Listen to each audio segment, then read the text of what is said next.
دندن لي وطبل طبطب لي طبطب طبطب طبطب طبطب لي وشك شق لي ورقص قد طاب إلي شوى وشالش على الورص فرجلي وغر ذا الكمر يصيح مالل في ماللي. Contoh kalau sholat pakai irman nggak malaikat itu. Apa ya? Assalamualaikum warahmatullahi wabarakatuh. Alhamdulillahirabbil alamin. Shalatu wassalamu ala asyrofil anbiya'i wal mursalin sayyidina wa maulana Muhammadin wa ala alihi washabbihi ajmain. Amma ba'du. Yang sama-sama kami hormati Bapak Ketua Pengadilan Agama Surabaya, yang kami hormati Ibu Wakil Ketua Pengadilan Agama Surabaya, Bapak Panitera, Bapak Sekretaris, dan seluruh jemaah salat zuhur yang berbahagia. Pertama-tama marilah kita panjatkan puji syukur kehadirat Allah Subhanahu wa taala atas segala limpahan karunia dan nikmatnya kepada kita. Salawat dan salam tak lupa kita selalu antarkan kepada Nabi kita Nabi Muhammad SAW. Allahumma sholli alaihi. Tak terasa Bapak Ibu semuanya, kita sudah memasuki hari ke-19 di bulan Ramadan ini, dan semoga kita selalu diberikan kesehatan, kenikmatan dan juga kekuatan untuk menjalankan ibadah puasa di bulan yang suci ini. Baik Bapak Ibu semuanya, seperti agenda kita biasanya selepas ibadah sholat zuhur, kita akan sama-sama mendengarkan tausiah dan juga kultum yang pada kesempatan kali ini akan disampaikan oleh Yang Mulia Bapak Dr. Andes Saiful Iman SHMH, mentor kami, mentor para cakim. Dan untuk itu pada Bapak Dr. Andes Saiful Iman SHMH, waktu dan tempat kami persilakan.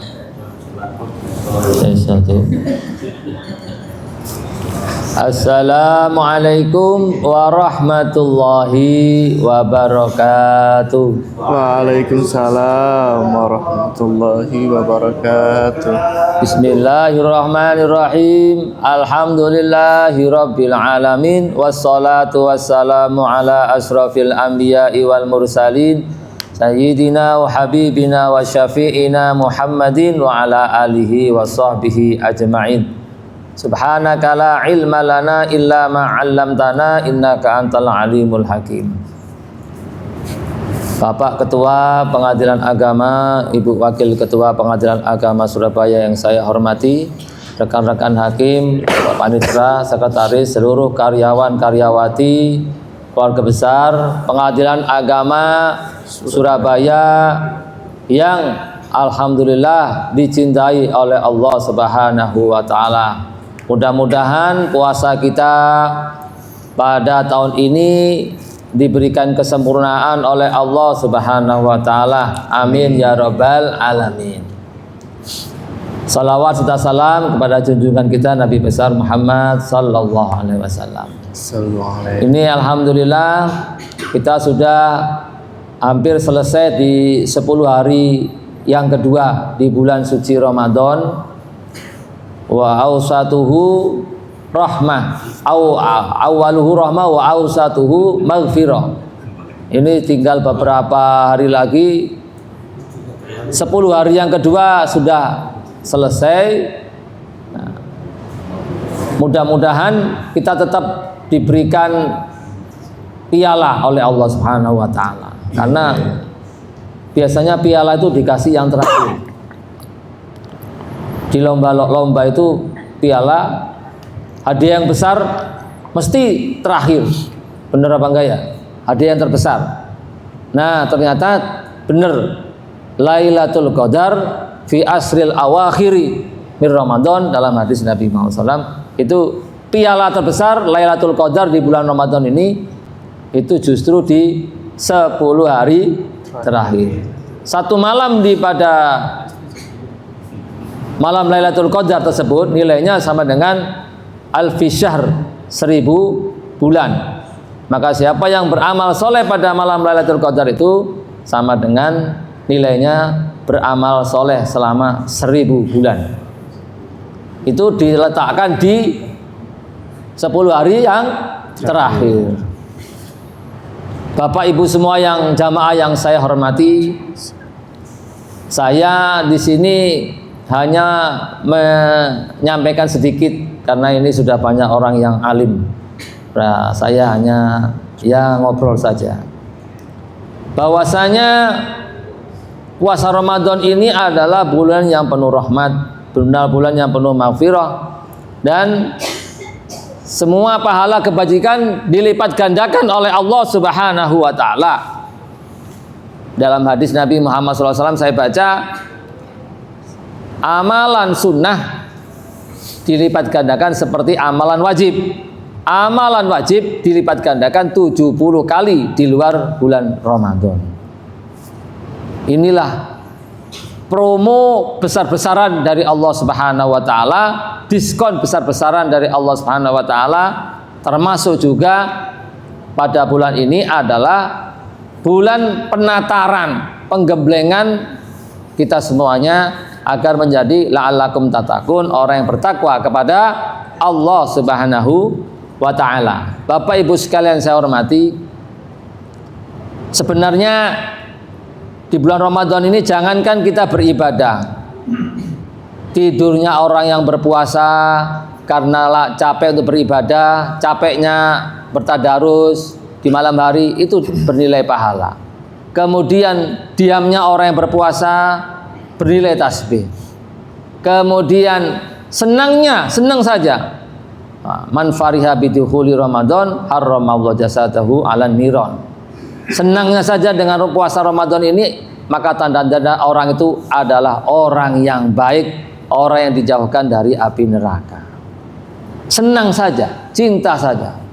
Sebenarnya kalau kita bahas hidup ini, itu roda kehidupan ini berasal dari senang atau cinta. Benar enggak? Senang dan cinta. Bapak Ibu datang ke sini capek-capek kerja, kenapa? Karena mencintai pekerjaan. Kalau tidak cinta, tidak akan datang ke kantor ini.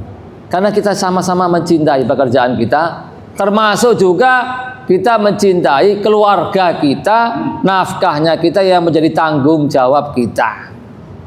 Sehingga ada orang sampai kerjanya itu memungut sampah di selokan yang penuh dengan lumpur kotoran. Nah, itu rela dia berkubangan dengan kotoran yang menjijikkan. Dia rela basah semua badannya untuk kerja seperti itu.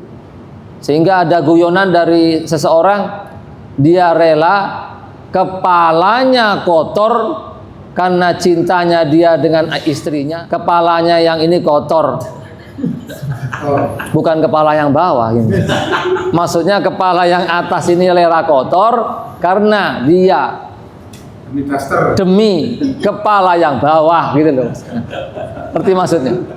Nah, dia rela untuk kotor-kotor kepala yang atas, tapi untuk kepala yang bawah maksudnya. Kepala yang atas kotor, yang bawah putih. Jadi kalau orang sudah cinta, semuanya jalan. Hidup ini kemasan karena cinta. Dan seakar dengan kata-kata cinta adalah rahmat, kasih sayang. Rahmat dan kasih sayang. Sehingga kalau kita hidup ini tanpa ada rasa cinta, bayangkan Bapak Ibu sekalian, kita jalan tidak kehidupan ini?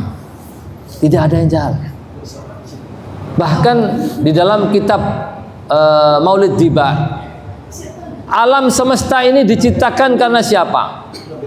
Ini memang kita ini puasa Ramadan ini, kenapa ada kultum ini? Ini termasuk barokah ya, supaya kita ini saling mengasah, saling tukar menukar ilmu. Di dalam kitab Zubat kan diterangkan, wa kullu man bi ghairi ilmin ya'malu amaluhu mardudatun la tuqbalu, kata kiai saya dulu waktu masih kecil itu ya. Wa kullu man utawi saben-saben wong bi ghairi ilmin, tanpa nganggo ilmu, ya'malu ngamal sapa man. Nah itu amaluhu amaliman mardudatun ditolak. La tuqbalu, ora diterima. Nah, maksudnya apa?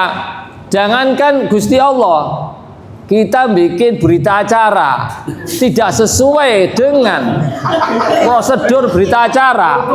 Kira-kira berita acara itu bisa dinilai apa enggak? Bisa diterima enggak secara hukum? Tidak bisa diterima. Ini saya kaji istilahnya dikiaskan lah. Kenapa sih kok orang sudah berbuat baik wa kullu man bi ghairi ilmin, tanpa ilmu, enggak nganggo ilmu, kok ditolak? Dan sekarang saya katakan, loh kalau begitu bagaimana dengan berita acara panitera pengganti ngetik tanpa ilmu? Ya, para pihak tidak ditulis misalnya. Jawab menjawab tidak ditulis. Alasan-alasan untuk perselisihan dan pertengkaran tidak masuk. Kira-kira berita acara itu ditolak apa enggak? Nah, membingungkan. Putusan juga begitu. Putusan tidak jelas. Ya, tidak ada duduk perkara, tidak ada pertimbangan hukum, moro-moro langsung petitum. Nah, wa kullu man bi ghairi ilmin ya'malu amaluhu mardudatun la tuqbalu. Itu manusia aja seperti itu, apalagi Allah Subhanahu wa taala. Makanya semua itu ada ilmunya. Ayo kita senang mencari ilmu. Termasuk duduk kita sekarang ini dilipat gandakan oleh Allah Subhanahu wa taala pahalanya. Karena apa? Karena kita ini ada majelis ilmu. Bapak Ibu sekalian, saya bilang, sebenarnya kehidupan kita ini menurut saya loh ya. Ini ada beberapa proses. Yang pertama adalah lahir. Kita dulu tidak ada. Kemudian ada. Asalnya tidak ada. Sekarang saya tanya. Nah, itu loh. Dulu tidak ada. Habis itu lahir, merocot lahir di dunia ini. Nah, lahir. Satu lahir, mesti ada lahir. Nah, ketika lahir, kita apa minta sama Allah? Ya Allah, aku dadi no lanang. Tidak ada. Ya Allah, aku dadi no wedok. Tidak ada. Ya baru langsung mau nggak mau harus terima. Inilah namanya takdir Allah. Nah, selanjutnya ketika lahir kita nggak ngerti apa-apa. Mana ada orang lahir langsung gelar profesor? Kan tidak ada tuh. Nah, makanya kita sesuai dengan ayat Al-Quran. A'udzu billahi minasyaitonir rajim. Bismillahirrahmanirrahim. Wallahu akhrajakum min butunikum la ta'lamuna syai'a. Wallahu akhrajakum min butunikum la ta'lamuna syai'a. Wallahu akhrajakum min butuni ummahatikum la ta'lamuna syai'a. Wallahu akhrajakum min butuni ummahatikum. Wallahu utawi Gusti Allah akhrajakum, melahirkan sira kabeh, min butuni ummahatikum, dari perut ibu kalian. Kaono min apa itu ayah kalian tidak ada. Min butuni ummahatikum, wetenge ibu sampeyan semua. Nah, ya. Di sini butuni ummahatikum, dari perut ibu kita semuanya. La ta'lamuna syai'a, enggak ngerti apa-apa. Makanya enggak ada orang lahir langsung begitu lahir, halo Bandung. Enggak ono. Lahir tuh langsung wek nangis. Kudu nangis. Mengapa? Karena dia berpayah-payah lahir di dunia. Enggak ngerti apa-apa. La ta'lamuna syai'a, enggak ngerti apa-apa. Ya. Wa ja'ala lakumus sam'a wal absara wal afida la'allakum tashkurun. Kemudian dijadikan oleh Allah Subhanahu wa taala wa ja'ala lakus sam'a, pendengaran, wal absara, penglihatan, wal afida, dan hati nurani. La'allakum tashkurun. Kita ini walaupun sekarang ini ada yang gelar profesor, doktor, ternyata asalnya itu gak ngerti apa-apa, gak punya daya, gak punya kekuatan, gak punya ilmu apa-apa. Tetapi ketika lahir di dunia, disitulah nangis. Nah, mengapa nangis? Nah, kenapa kita bayi nangis? Uwek. Nah, kadang-kadang goyonnya orang-orang, ya karena nggak sesuai. Ketemu sama bapaknya, loh bapakku kok rambutnya biasanya gak ono rambutnya, saya kok rambutnya bapakku. Jadi nangis, katanya orang-orang guyonannya. Ya, biar nggak ngantuk. Nah, jadi gini, ya. Jadi dari ayat ini surat An-Nahl ayat 78 ini.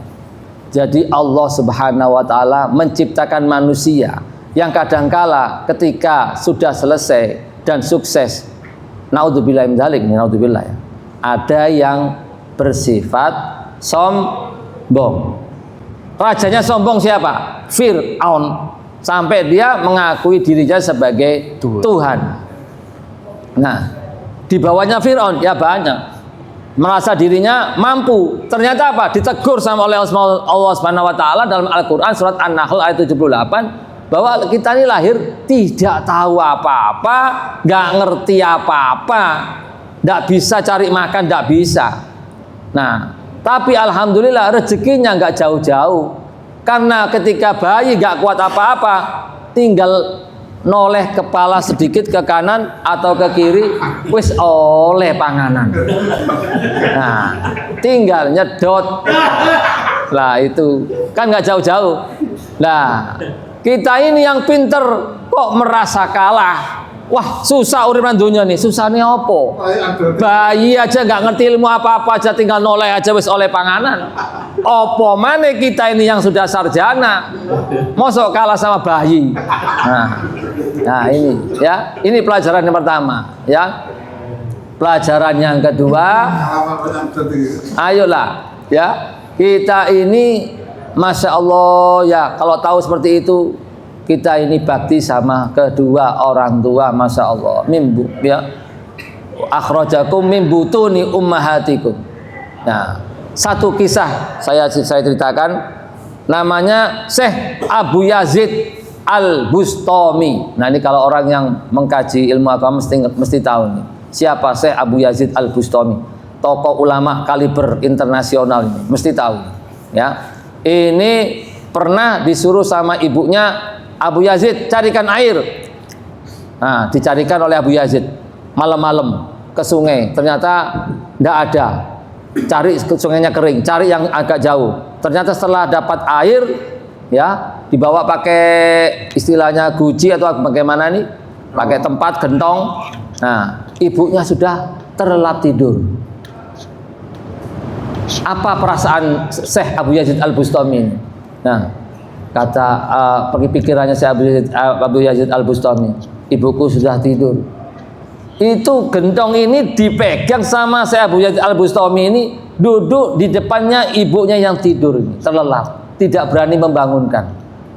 Mengapa Abu Yazid seperti itu? Karena dia tidak ingin ketika ibunya bangun dari tidur dia sedang keluar atau dia sedang tertidur. Jadi dia tetap duduk dengan memegang gucinya, gentongnya. Ditanya sama ketika ibunya bangun, Abu Yazid setelah minum, ditanya Abu Yazid, kenapa kamu tidak tidur? Aku takut tidak bisa mendengar ibunda butuh air. Seperti itu akhlaknya Abu Yazid Al-Bustami terhadap ibunya. Belum lagi Syekh Abdul Qadir Al-Jailani juga takut hormat sama ibu kandungnya. Pesan ibu kandungnya, Abdul Qadir, inggih ibu, saya pesankan kamu berangkat ke Baghdad, satu kalimat saja, jangan bohong. Coba nasihat ibunya Syekh Abdul Qadir Al-Jailani. Siapa Syekh Abdul Qadir Al-Jailani? Ulama besar, mungkin orang yang mengkaji ilmu agama akan tahu semuanya. Syekh Abdul Qadir Al-Jailani memegang kalimat ibu kandungnya. Prinsip seperti itu. Membawa uang banyak, ada perampok datang, wahai anak muda, kamu membawa uang berapa? Kalau sekarang ukurannya mungkin 1 miliar. karena Syekh Abdul Qadir ini bawa uang banyak. Di dalam bajumu, jubahmu itu kok ada benjolan, apa itu? Uang. Wahai Papa, saya ini perampok, kamu kok terlalu jujur ke saya. Kamu tidak takut sama saya ini tukang rampok, bisa membunuh. Iya, saya bawa uang. Loh, kamu kok jujur sama saya? Saya jujur karena saya pegang prinsip nasihat ibu saya. Ibu saya bilang, "Le, nek kon metu ojo berkata bohong." Nah, akhirnya siapa Syekh Abdul Qadir Jailani? Itulah orang yang mendapat gelar ulama yang sangat disegani dari dulu sampai sekarang. Dari ayat ini ya, mendapatkan pelajaran bagi kita bahwa kita harus menghormati orang tua yang telah melahirkan kita semuanya. Nah, proses kehidupan selanjutnya tidak perlu saya tambah karena sudah cukup, waktunya terlalu lama ya. Nanti habis lahir apalagi? Wah, banyak lagi nih. Habis lahir sekolah, habis sekolah golek bojo. Banyak. Saya tidak bisa menambahkan, cukup ini saja. Kurang lebihnya saya mohon maaf ya. Bisa ketemu di lain waktu. Terima kasih. Wallahul muwaffiq ila aqwamit thariq. Wassalamualaikum warahmatullahi wabarakatuh. Waalaikumsalam warahmatullahi wabarakatuh. Terima kasih banyak atas tausiah yang disampaikan oleh Bapak Saiful Iman. Semoga kita dapat mengambil hikmah dan juga pelajaran dari apa yang telah disampaikan. Saya selaku MC di sini mohon maaf apabila ada salah kata. Akhirul kalam. Assalamualaikum warahmatullahi wabarakatuh.